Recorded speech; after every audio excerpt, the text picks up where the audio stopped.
တီလာရှိသူနဲ့မရှိသူတီလာမရှိဘူးဆိုရင်ဘာဖြစ်လဲတီလာမရှိဘူးဆိုရင်ကိုချင်းတီလာမပြည့်စုံတဲ့ပုဂ္ဂိုလ်ဟာကိုယ့်ရဲ့အကျင့်ကိုပြန်ပြီးတော့အောင်းမေးလိုက်တဲ့အချိန်မှာစိတ်ထဲမှာမကြည်ဘူး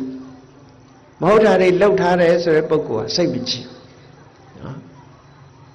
ဘယ်လောက်ထိအောင်စိတ်မကြည်တုံးဆိုလို့ရှိရင်မထူးပါဘူးဆိုတဲ့အနေအထားမျိုးတော့ရောက်တယ်နော်တသက်လုံးအကုသိုလ်တွေလှုပ်သွားတဲ့အဖိုးကြီးတယောက်ပြောတာလို့ပဲနော်သူသိလို့ရှိရင်တော့တူးမြုပ်မနေနဲ့မှောက်တာထားလိုက်သူကသူမြေကြီးတဲ့ရဲဝင်သွားမယ်ဆိုတော့ကိုယ့်အနေထားကိုကိုသိနေတယ်အဲ့ဒါစိတ်ကိုယ်စိတ်ကိုမကောင်းတာကိုသိပြီးတော့စိတ်ကြည်နူးမှုမရလို့ပြောတဲ့စကားမျိုးဒီလိုဆိုလိုတာအဲ့တော့တီလမရှိတဲ့ပုဂ္ဂိုလ်ဟာစိတ်ကြည်နူးမှုကိုမရစိတ်ကြည်နူးမှုမရှိရင်ဝမ်းသာမှုဆိုတာမလာဘူး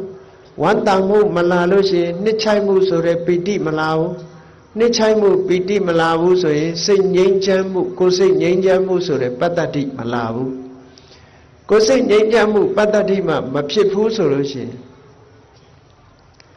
ဒုက္ခဆိုတဲ့ကိုချမ်းသာမှုစိတ်ချမ်းသာမှုမလာဘူးတဲ့ကိုချမ်းသာမှုစိတ်ချမ်းသာမှုမှမရတဲ့ပုဂ္ဂိုလ်တယောက်ရဲ့စိတ်ဟာဘယ်တော့မှ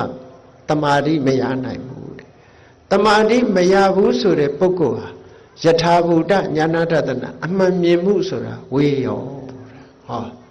သီလမရှိဘူးဆိုရင်အဲ့ဒါလိုအဓိပ္ပာယ်ရောက်တယ်ဒါကြောင့်ဟိုသီလဘလောက်အရေးပါတယ်ဆိုတာကြည့်ဒါဖြင့်သီလရှိပြီဆိုရင်နားလည်ရမှာသီလရှိတဲ့ပုဂ္ဂိုလ်ဟာကိုယ်သီလကိုပြန်ဆင်ញင်လိုက်တာနဲ့တပြိုင်နက်စိတ်ထဲမှာကြည်နူးလာတယ်ကြည်နူးလာတော့ဘာဖြစ်လဲဝမ်းသာတယ်